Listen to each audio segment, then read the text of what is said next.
Mesdames et messieurs, eh bien, je vous propose d'ouvrir rapidement cette table ronde. Nous devons terminer à 19h30, ce qui fait que nous avons vraiment très peu de temps devant nous. Pour commencer, je vais me retourner vers chacun de nos trois orateurs et je vais leur demander à chacun de réagir, ou plutôt c'est ce que je voulais faire, mais je crois que le temps nous manque pour le faire et je vais donc monopoliser le micro pour poser moi-même les questions. C'est moi qui pose les questions. Question très simple d'abord. J'ai écouté les interventions de nos trois orateurs. J'ai été très impressionnée par la qualité de leurs interventions, mais une grande question m'est restée. Moi-même, je suis spécialiste de coréen, j'enseigne la langue coréenne et à travers la langue, acquérir une vision du monde très diversifiée. Je suis parfaitement d'accord avec cela, mais les gens qui ne connaissent qu'une seule langue, qui ne connaissent que le japonais, est-ce que ça veut dire qu'ils ont une vie pauvre, une vie dépourvue de toute richesse? Est-ce que le fait de connaître le Japon, seulement le japonais, ça vous prive de l'accès à des richesses, à une vision du monde? Nous avons parlé d'universalisme, de modernité. Monsieur Miura a parlé d'un universalisme réflexif. On a parlé d'hybridation, de rencontres. Et l'hybridation, ça apparaît comme quelque chose de remarquable. Les choses qui ne sont pas métissées, qui restent de façon consciente ou inconsciente, sans mélange.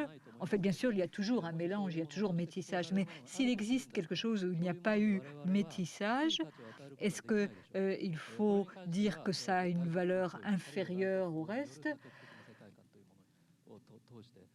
par rapport à l'enseignement des langues étrangères, par rapport à cette vision du monde que donne l'apprentissage d'une langue étrangère? Qu'en pensez-vous? Comme je n'ai pas beaucoup de temps, je vais répondre brièvement. Connaître une seule langue, est-ce que ça veut dire qu'on a une vie appauvrie? Non, non, je ne le crois pas. La réponse peut-être la plus proche de moi, je connais Édouard Glissant, ce penseur du créole, cet écrivain remarquable qui représente la littérature créole. Il connaît très bien l'histoire du créole, historiquement, littérairement, et il dit connaître une seule langue, ça veut dire être déjà multilingue, car dans une seule langue, il y a déjà des diversités incalculables, innombrables. En fait, le multilinguisme existe déjà dans une langue, même si elle est unique. Merci de cette réponse très claire. Monsieur de Villepin, je pense que vous avez déjà plus ou moins répondu dans votre intervention précédente, mais est-ce que vous voulez tout de même reprendre la parole et réagir à cette question? Donc, ne connaître qu'une seule langue, est-ce que c'est être condamné à la pauvreté?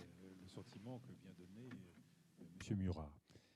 En effet, je crois que on peut habiter toutes les couleurs de la vie à travers une seule langue. Néanmoins, je dirais que c'est plus difficile de nourrir en soi la curiosité et la créativité qu'on ne pourrait le faire aidé par plusieurs langues. Quand j'étais enfant, je suis né au Maroc et j'ai appris, enfant, la langue arabe. Même si je l'ai oubliée, il en reste des parfums, il en reste des saveurs, des empreintes, des traces. Quand j'ai grandi, j'ai appris l'espagnol et à travers le sentiment de la langue espagnole, j'ai élargi ma sensibilité. Et il y a un mot en espagnol, une expression qui qualifie bien, je crois, la force intérieure d'une langue, c'est la malice indigène. La malice indigène vous permet de toucher l'épaisseur d'une langue. Et vous pouvez le faire à travers une seule langue, de Basho à Mishima. Mais quel effort de recherche, quel voyage pour mesurer ce qu'il y a dans la culture japonaise, à la fois de douceur, de tendresse, de poésie, mais en même temps d'aptitude à rentrer dans un autre univers de terreur, de cruauté. Ce voyage à l'intérieur d'une langue, il est possible, mais il est ô combien difficile. Et les langues et les cultures étrangères sont autant de passerelles qui nous permettent de mieux rentrer dans notre propre langue, dans notre propre culture, dans notre propre intériorité.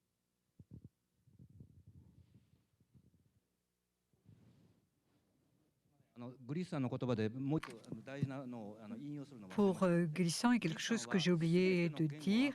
Il dit en fait que toutes les langues sont des langues créoles et que dans chaque langue, il y a un écho des autres langues. C'est une façon très poétique de dire les choses. En fait, donc toutes les langues sont multilingues avec un écho des autres langues en elles. Et je crois que pour s'en rendre compte, il faut apprendre les langues étrangères. Et moi-même, j'ai d'abord parlé un dialecte, je n'ai pas parlé le japonais standard. Donc je me considère comme bilingue en japonais puisque je parle aussi le dialecte de ma région. Monsieur Saeki?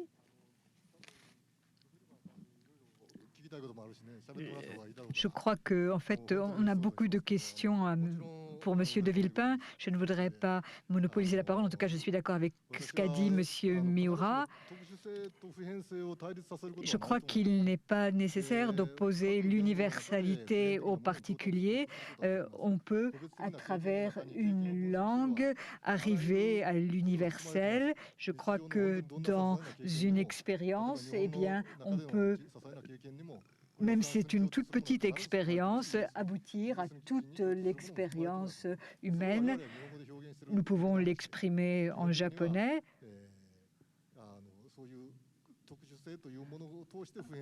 On peut, en tout cas, à travers le particulier, arriver à l'universel. Ça ne me paraît pas du tout contradictoire. Bien, alors nous passons à la question suivante. Est-ce qu'il est possible qu'il y ait un compromis entre le multilinguisme et la concurrence qui est l'apanage de l'économie de marché?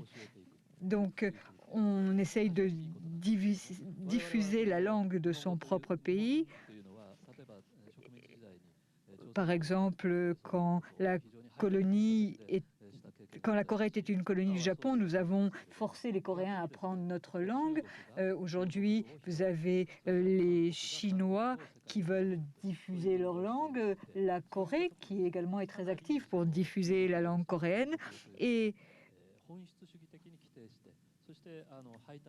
il y a là une définition très stricte du coréen, du chinois, les autres variantes n'étant pas reconnues, n'étant pas acceptées, et en plus, ces langues deviennent une sorte de marchandise. Donc, la diversité des langues d'un côté et puis l'économie de marché de l'autre, en particulier le néolibéralisme économique. Comment est-ce qu'on peut faire l'articulation entre les deux? Est-ce qu'il faut qu'il y ait cette articulation? Si elle est possible, est-ce qu'elle est souhaitable? Voilà, je vous demande de répondre très rapidement. Je suis vraiment d'une sévérité atroce. 30 secondes pour répondre à une question aussi difficile.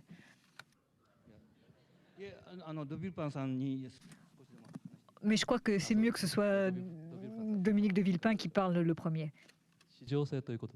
Donc l'économie de marché et puis le plurilinguisme. Je crois que l'exemple de l'anglais est parfaitement illustratif de la nature des relations qui existent entre l'économie de marché et le multilinguisme. je pense que l'économie de marché a rendu un mauvais service à l'anglais. Et je crois que l'anglais international, le globish, n'est pas le meilleur ambassadeur ni des États-Unis, ni de l'Angleterre. Parce que c'est une langue qui est coupée d'une culture. C'est une langue qui ne véhicule pas une culture. C'est un amalgame de sons, c'est une langue outil, une langue véhiculaire, mais qui ne porte pas un esprit. Donc, je ne crois pas qu'il y ait un lien direct entre le marché et le multilinguisme. Je crois que ce qui sous-tend une langue, c'est par contre la vitalité et le rayonnement d'une culture. La littérature, le cinéma, le théâtre, les arts plastiques font plus pour la défense d'une langue, pour la curiosité que l'on ressent et que l'on exprime vis-à-vis d'une langue, pour l'envie que l'on a d'apprendre une langue. Combien de personnes à travers le monde ont eu envie d'apprendre l'italien parce que l'Italie est un pays merveilleux, parce que les femmes sont belles et les hommes sont beaux. C'est une raison suffisante pour avoir envie de découvrir et d'apprendre une langue. Combien de personnes ont envie d'apprendre l'espagnol pour découvrir les merveilles de l'Espagne ou de l'Amérique latine? Je crois donc qu'il faut savoir défendre la culture, et c'est en défendant la culture et la pensée d'une langue, c'est-à-dire la vitalité de l'esprit d'un pays.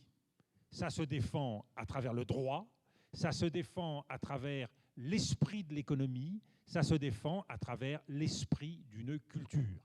Je crois que c'est cela qui ouvre à la langue de l'autre, donne de l'appétit pour la langue de l'autre.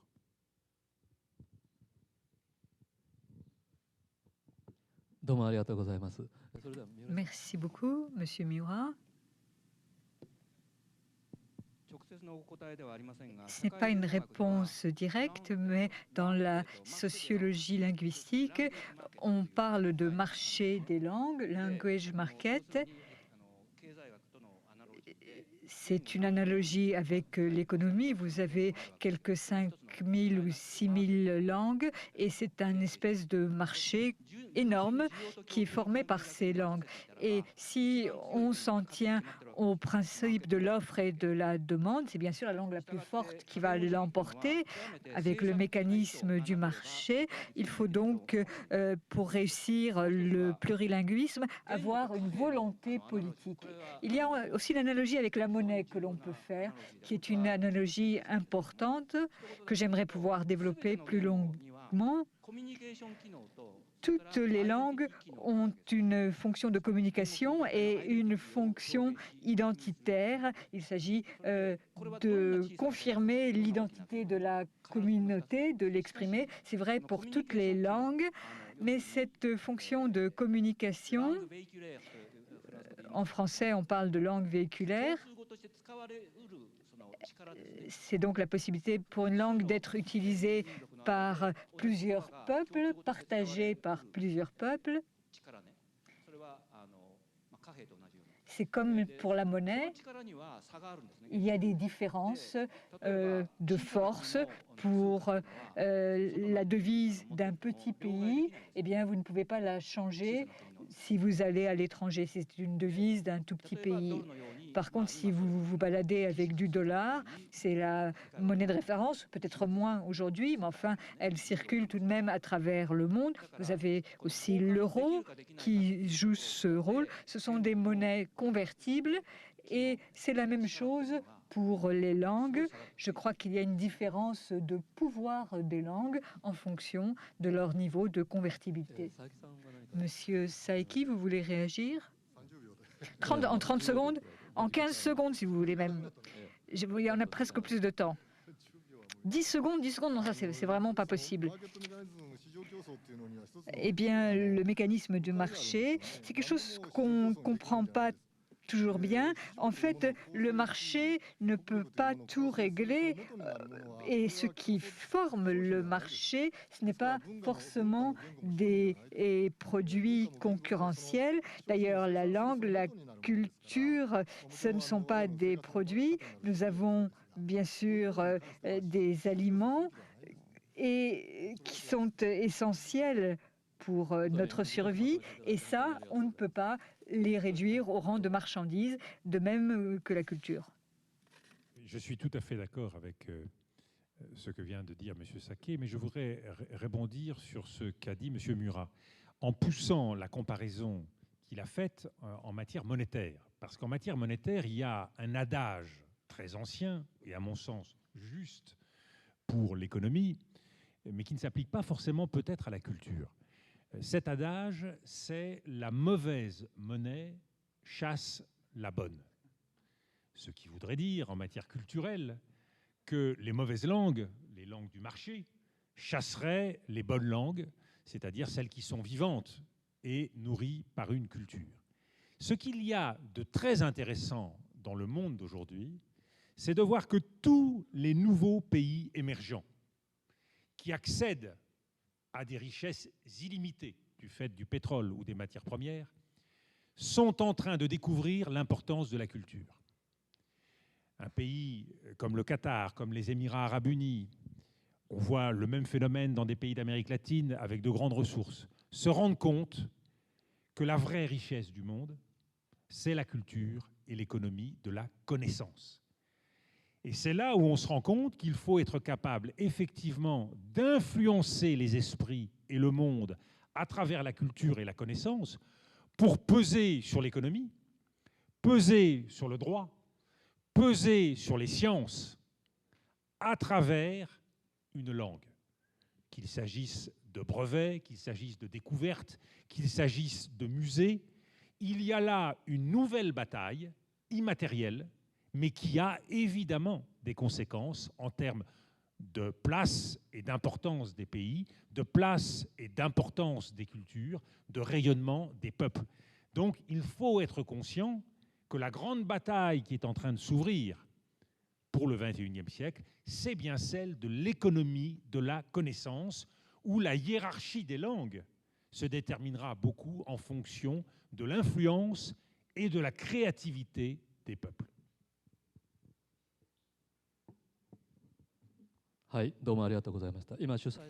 Merci.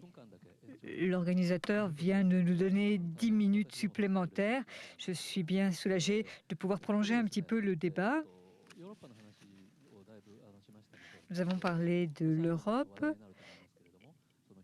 et j'aimerais maintenant que nous parlions de l'Asie orientale, en particulier du Japon, le plurilinguisme, le multilinguisme au Japon, le monde multipolaire au Japon, comment le perçoit-on? L'enseignement des langues étrangères, est-ce que vous pouvez faire le lien entre ces notions de multilinguisme et d'enseignement des langues étrangères? Proposition pour le Japon, proposition pour l'Asie orientale. Alors nous commencerons peut-être par Monsieur Miura qui aime parler de ces questions.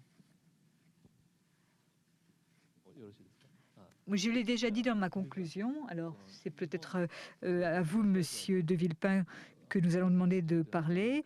Je ne sais pas si vous connaissez bien la situation au Japon ou en Asie orientale.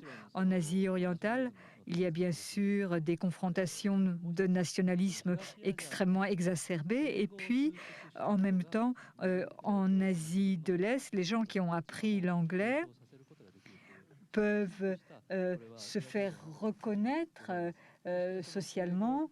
Le fait de connaître l'anglais, les pays où il y a des gens qui, ont des connaissances de l'anglais se classent plus haut dans la hiérarchie mondiale des pays. Et les peuples de l'Asie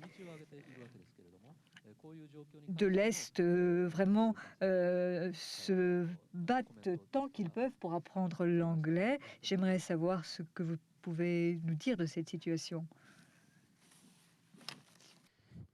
Je ne voudrais pas vous répéter ce qu'on lit à tort et à travers, dans la presse et dans les ouvrages partout dans le monde. Donc je vais prendre un petit risque en me situant par rapport à ce que je crois être un avenir immédiat.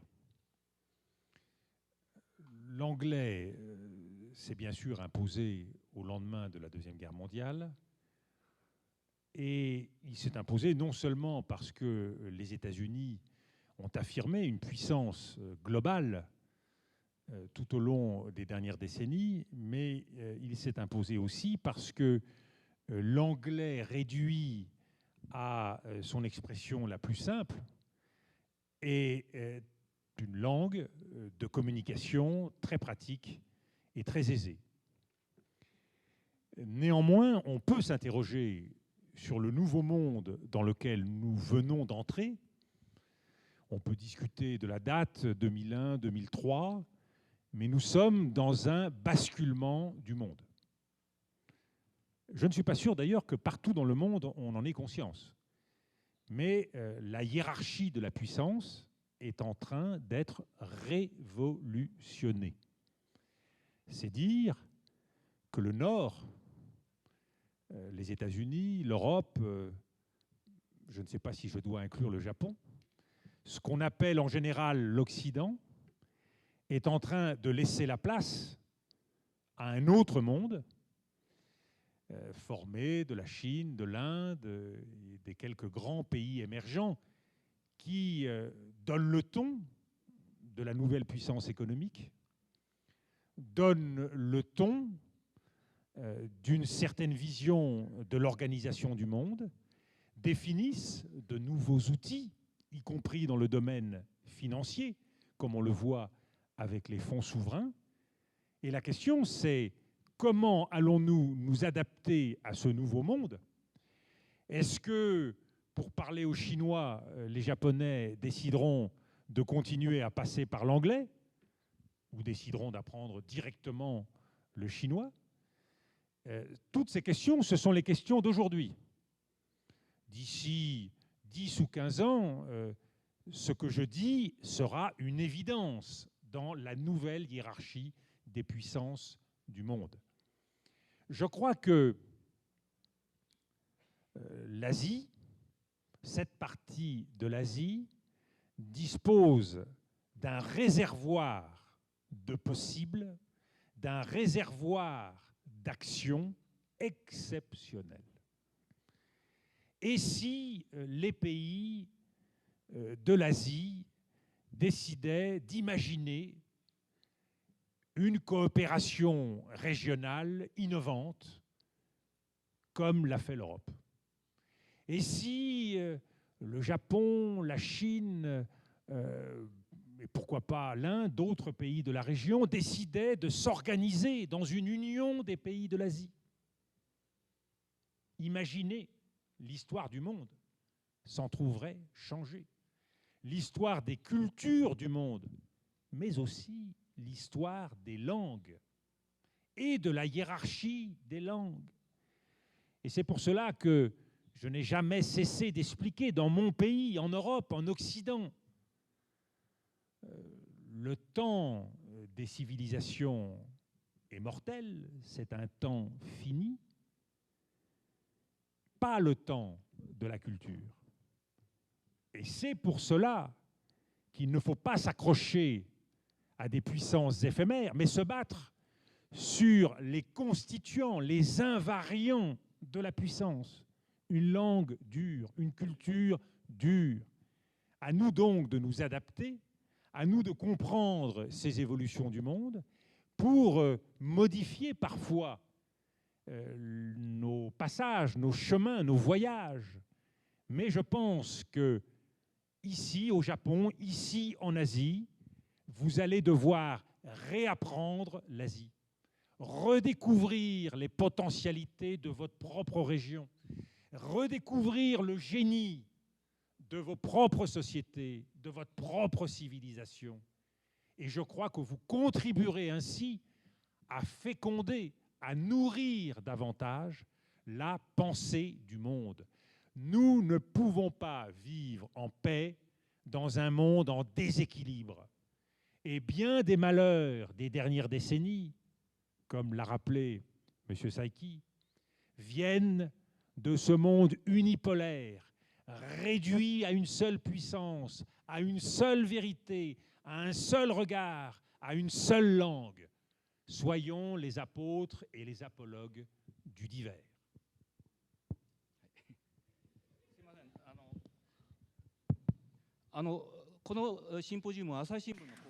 Mesdames et messieurs, ce symposium est patronné par le journal Asahi et j'aimerais dire qu'il y a eu une erreur dans le journal Asahi. Il y avait un procès pour des Japonais qui n'avaient pas la nationalité japonaise et il était dit que dans l'article d'Asahi que la France, l'Allemagne et le Japon étaient des pays de droit du sang, alors que les États-Unis étaient évidemment l'exemple le plus typique du droit du sol. Donc je profite de cette occasion pour relever cette erreur commise par le journal d'Asahi. Je voudrais dire aussi que j'étais heureux de pouvoir rencontrer M. Saiki aujourd'hui, car il a publié un livre qui s'appelle « La renaissance du républicanisme ». J'ai critiqué son livre car il a pensé seulement à des références anglo-saxonnes.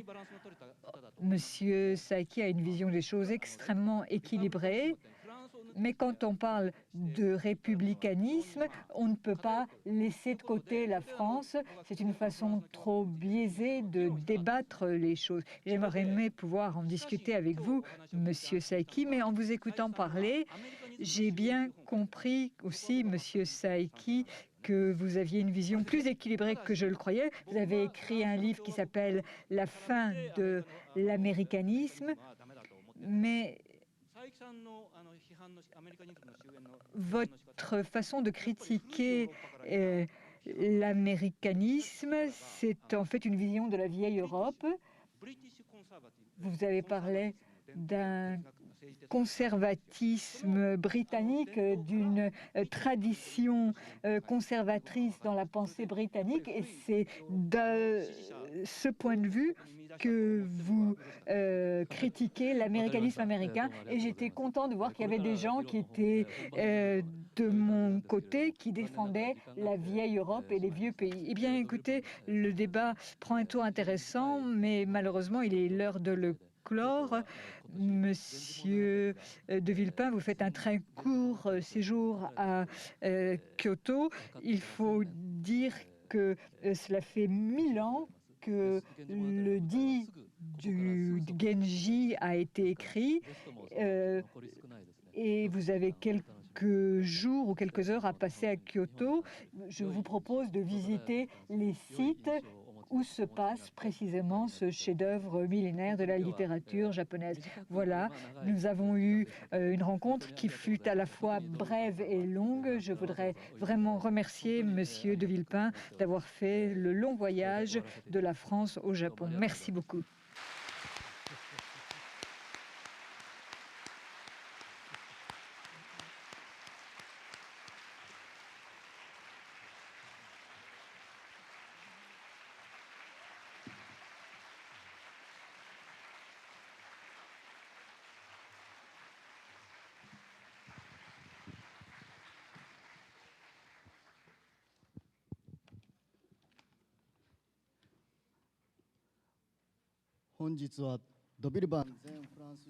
Mesdames et messieurs, nous avons eu le plaisir d'accueillir Monsieur de Villepin, ancien Premier ministre de la France, pour ce symposium consacré à la formation d'une vision du monde multipolaire et de l'enseignement des langues étrangères. Je crois que nous sommes encore tous un peu dans le feu de l'action.